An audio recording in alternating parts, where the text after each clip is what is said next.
எல்லாரும் அரசியல் செல்வா கூட கிளம்புற டாக்டர்லாம் ஓ இருக்காங்க. சரி சரி. ஏங்க அதுக்கு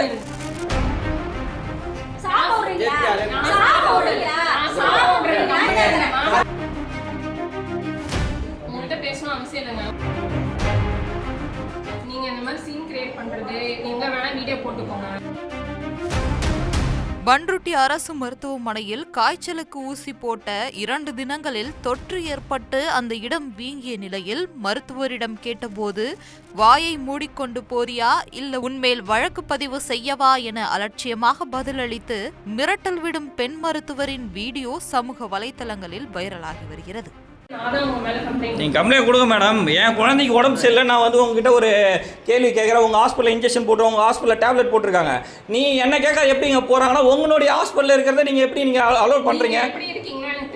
வந்து 1 ஹவராக வெயிட் பண்ணுறோம். 10 மணிக்கு வரீங்க, ஸ்கூலுக்கு போகிற புள்ள 9 மணிலேருந்து வெயிட் பண்ணுறாங்க. 2 மணி நேரம் ஓபி பார்த்துட்டீங்க. எல்லாரும் அரசியல் செல்வா கூட கிளம்புற டாக்டர்லாம் ஓ இருக்காங்க. சரி சரி.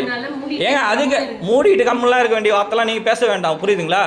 என்ன பேசுறீங்க? ஒரு குழந்தைக்கு வெயிட் பண்ணி உங்களுக்கு பார்த்தனா நீங்கள் மட்டும் உங்களுக்கு அறிவு இருக்கா கேட்குறீங்க. உங்களுக்கு எங்கே வேணா போய் சொல்லுங்க, யார் என்ன கம்ப்ளைண்ட் பண்ணிங்கன்னு சொல்கிறீங்க. இதுதான் நீங்கள் பேசுறதா? உங்கள்கிட்ட பேசணும் அவசியம் இல்லைங்க. ஒர்க் இன்டரப்ஷனுக்கே வந்து பேஷண்ட் மேலே கேஸ் போடலாம். ஐபிசி என் மேலே போடுங்கன்றேன். ஏங்க ஃபஸ்ட்டு கேஸே உங்களுக்கு டோக்கனே நான் தாங்க நிற்கிறேன். என்கிட்ட என்ன பேசிட்டு இருக்கீங்க? வல்கர வார்த்தை விடுறீங்க, ராங்க வார்த்தை விடுறீங்க. என் சீட்டில் நீங்கள் வேணா உட்காந்து பாருங்கன்றீங்க. இதுதான் ஒரு ஹாஸ்பிட்டலில் சொல்கிறதா? வேலை செஞ்சு பாருங்க. நான் ஏங்க அதுக்கு தானே நீங்கள் இருக்கீங்க? இல்ல அதுக்கு தானே இருக்கீங்க. வாயா போயன்றீங்க, நீ மேல கண்ணாம பேசுறீங்க. நீங்க இந்த மாதிரி சீன் கிரியேட் பண்றது எங்க வேணா வீடியோ போட்டுக்கோங்க.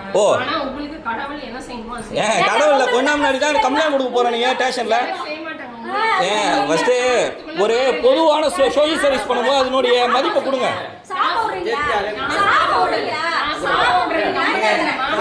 அதோட நீங்க கொஞ்சம் இருங்களேன்.